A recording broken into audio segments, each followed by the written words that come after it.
قوت ملی، اسی کو برن کریں گے انرجی ملے گی۔ سانس باہر نکلتا ہے، یہ صفائی کا ذریعہ بنتا ہے، کاربن ڈائی آکسائڈ اور بہت سی چیزیں نکل گئی۔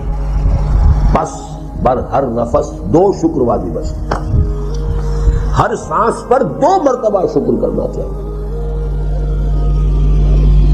ہر سانس اندر گیا موجب تقویت، باہر بنا موجب تنقیح، لہذا پس بر ہر نفس 2 شکر واجب بس۔ تقریباً اسی طرح کا یہ معاملہ ہے، لیکن اب یہ کیسے صدقے ہوں گے؟ اس صدقے ہی کے جیسے کہ پہلے آ چکا ہے اسی کی یہ تعریف میں ہے۔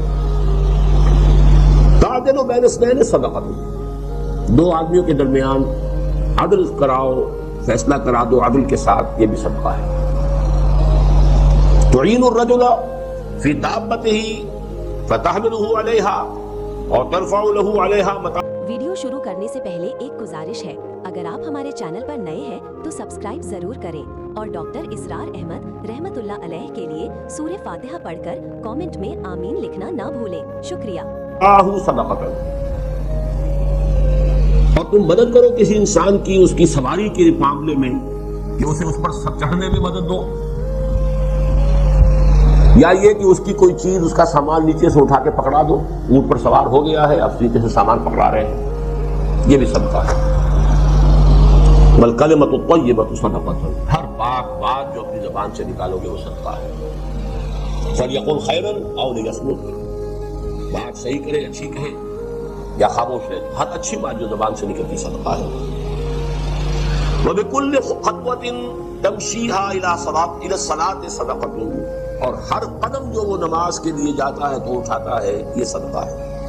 وتمیت الاذی عن الطریق صدقۃ، اور راستے میں سے کوئی اذیت شے کو، اذیت بخش چیز کو دور کرتا ہے، کہیں روڑا پڑا ہوا ہے، کہیں کچھ اور ہے، کوئی ٹھوکر کھا جائے گا، تو ہو سکتا ہے کہ کوئی اندھا گزرے، اس کے لیے کوئی مصیبت ہو جائے، اس کو اگر ہٹاتے ہوئے چلے گی۔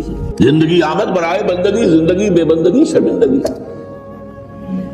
اور اس میں جو کنفیوژن ہم نے پیدا کر دیا ہے کہ عبادت کو عبادات کے مترادف قرار دے دیا، نماز روزہ حج اور زکوٰۃ یہ عبادات ہیں، وہ عبادت جس کے لیے ہمیں پیدا کیا گیا ہے وہ یہ چیزیں نہیں ہیں، وہ ہے پوری زندگی میں ہمہ تن، ہمہ وقت، ہمہ جہد اللہ کی اطاعت۔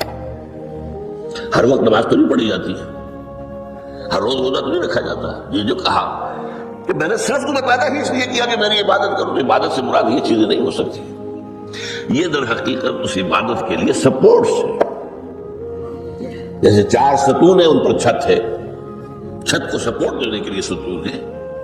ستونوں کی معنویت ہی تب ہے جبکہ چھت ہو، ورنہ کیا کہیں گے کس لیے کھڑے کر دیے 4 ستون، پاگل بنے کوئی، کس لیے، وٹ فار، جب تک کہ چھت کا تصور نہ ہو۔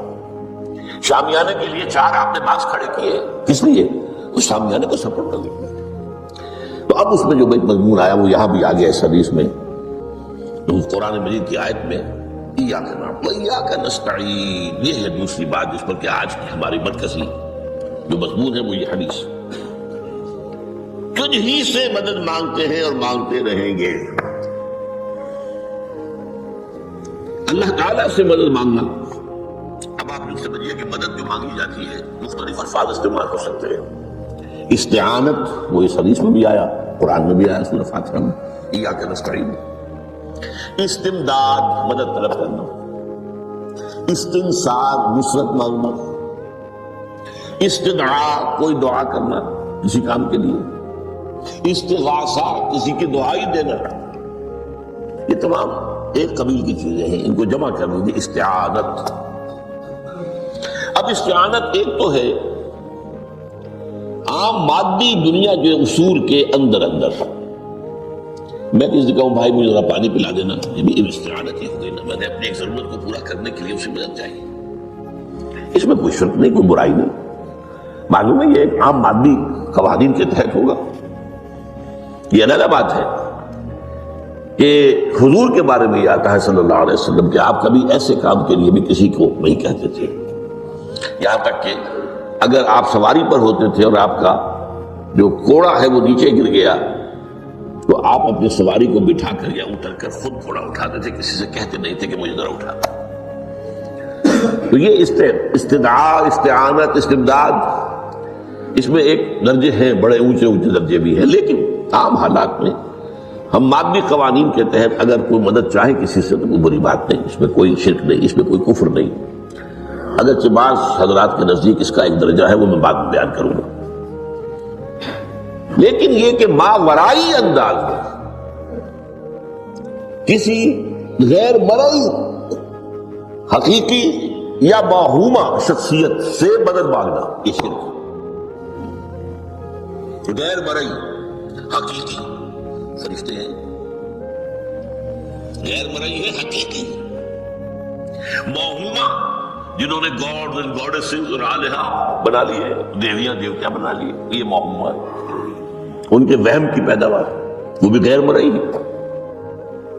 انہوں نے تصویریں بنا دی ہیں پوجنے کے لیے، لیکن وہ یہ کہتے ہیں کہ یہ تصویریں جو ہم نے بنائی ہیں یا یہ مجسمے بنائے ہیں، بت بنائے ہیں، یہ صرف توجہ کے ارتکاز کے لیے ہے، تاکہ پورا مراقبہ کر سکے، ہم اپنی توجہ کو مرکوز کر سکیں۔ ہمیں نہیں پتا ہے کہ ان بتوں میں کچھ نہیں ہے۔ ایک عام ہندو ہے بیچارہ، عام جاہل دیہاتی، وہ تو یہی سمجھتا ہوگا کہ اسی میں ہے سب کچھ، اس بت ہی کے اندر ہے۔ لیکن جو پڑھے لکھے ہندو ہیں، جو تعلیم یافتہ لوگ ہیں، ڈاکٹر رادھا کرشنن بہت بڑا فلسفی تھا، جو آپ کو معلوم ہے بھارت کا صدر رہا ہے، بہت بڑا فلسفی۔ تو اس کی ایک کتاب ہے انڈین فلسفی پہ، اتنی موٹی موٹی 2 جلدیں ہیں اور بڑی باریک ٹائپ کی۔ اس میں اس نے کہا کہ ہم ان بتوں میں کچھ نہیں سمجھتے، یہ تو صرف کنسنٹریشن، توجہ کو مرکوز کرنے کے لیے ہم نے ان کو بنا لیا ہے، تاکہ ان کے ساتھ ایک ذہنی اور روحانی رشتہ قائم کرنے کے لیے اپنی توجہات کو مرکوز کر سکتے۔ بعد میں نے بتایا ایک ہے غیر مرئی حقیقی، ایک ہے غیر مرئی موہوم۔ غیر مرئی حقیقی میں فرشتے بھی ہیں، معلوم ہے یہاں موجود ہیں، کراما کاتبین ہیں، لیکن میں یہ نہیں کہہ سکتا کہ ذرا میری یہ مشکل دور کر دوں، اس فرشتے سے میں مخاطب نہیں ہو سکتا، یہ شرک ہو جائے۔ حالانکہ ہمیں معلوم ہے فرشتہ ہے، فرشتے تو اس وقت ہمارے اس مجمع کو گھیرے ہوئے ہیں۔ حضور کی حدیث، مجتمع قوم فی بیت من بیوت اللہ یتلون کتاب اللہ ویدارسونہ بینہم الا حفتہم الملائکہ وغشیتہم الرحمہ۔ جب بھی کبھی میرے گھروں سے کسی گھر میں میرے بندے جمع ہوتے ہیں قرآن کو پڑھنے اور سمجھنے کے لیے، سمجھنے سمجھانے کے لیے، تو فرشتے ان کے گرد گھیرا ڈال لیتے ہیں اور ان پر رحمت چھا جاتی ہے اور سکینت ان پر آسمان سے نازل ہوتی ہے، اور اللہ تعالیٰ ان کا ذکر کرتا ہے فی من عندہ۔ دیکھو اے فرشتوں، تم تو کہتے تھے نا کہ اے اللہ تو یہ خلیفہ بنانے چلا ہے آدم، یہ تو دنیا میں فساد مچائے گا، دیکھو وہ میرے بندے وہ کیا کریں۔ اللہ تعالیٰ ذکر کرتا ہے ان کا اپنی اس مجلس میں، وہ جو ملائے اعلیٰ کی مجلس ہے، جو اللہ تعالیٰ کے قریب ترین جو فرشتے ہیں، تو فرشتے ہیں لیکن مدد نہیں مانگی جا سکتی۔ اسی طرح اب ذرا مسئلہ دوسرا وہ مختلف ہی ہو جائے گا۔ میں نے پہلے وہ بات کی جس میں اختلاف کا امکان ہے، فرشتے تو ہیں، اس پر ہمارا ایمان ہے، اور اصل میں ایمان بھی ملائکہ ہی کی شکل بگڑی ہے، یہ جو گاڈز اور گاڈیسز بنا لیے گئے اور دیوی اور دیوتا بنا لیے گئے اور آلہہ بنا لیے گئے، ملائکہ ہی کی۔ ملائکہ کو اللہ نے ایک ایک کام کے اوپر معمور کیا ہوا ہے، یہ پہاڑوں کا فرشتہ ہے، یہ بارش کا فرشتہ ہے، یہ فلاں کا فرشتہ ہے، انہوں نے انہی کو دیوتا بنا لیا۔ بس غلطی کیا لگی کہ ان کا کوئی اختیار بھی ہے۔ ہمارا ایمان کیا؟ فرشتوں کا اختیار کوئی نہیں،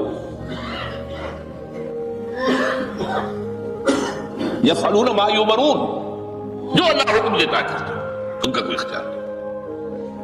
بس یہ باریک سا پردہ ہے، یہی ایمان بھی ملائکہ بن گیا ہے، دیویوں دیوتاؤں کی شکل اختیار نہیں۔ عرب کے لوگ خدا کی بیٹیاں کہتے تھے، وہ یہ فرشتے خدا کی بیٹیاں ہیں، ان کے نام پر لات، یہ مؤنث نام ہے، لات، عزا عزیز کا مؤنث ہے، منات یہ سب مؤنث نام، یہ دیویاں ہیں، یہ اللہ کی بیٹیاں ہیں، فرشتے جیسے۔ تو میں نے کہا کہ پہلے میں نے بات کی ہے وہ غیر مرئی کہ جو یقینی ہے، متفق علیہ ہے، فرشتے ہیں۔ ایک ہے مختلف فی، وہ یہ ہے کہ اولیاء اللہ کی ارواح بھی ہیں، ان کو بھی یہ اگر یہ قول امام الہند شاہ ولی اللہ دہلوی کا نہ ہوتا تو میں کبھی اس کو تسلیم نہ کرتا. ان کا قول ہے کہ اللہ تعالیٰ اپنے جو بڑے محبوب بندے ہوتے ہیں ان کے انتقال کے بعد ان کی ارواح کو بھی فرشتوں کے جو درجہ اسفل ہے، سب سے نچلے درجے کے جو فرشتے ہیں، ان میں شامل کر دیتا ہے. اگر آپ کو ہماری ویڈیو اچھی لگی ہو تو ہمارے چینل کو سبسکرائب ضرور کریں. ڈاکٹر اسرار احمد رحمت اللہ علیہ کی وفات کے لیے سورہ فاتحہ پڑھ کر کامنٹ میں آمین لکھیں. شکریہ.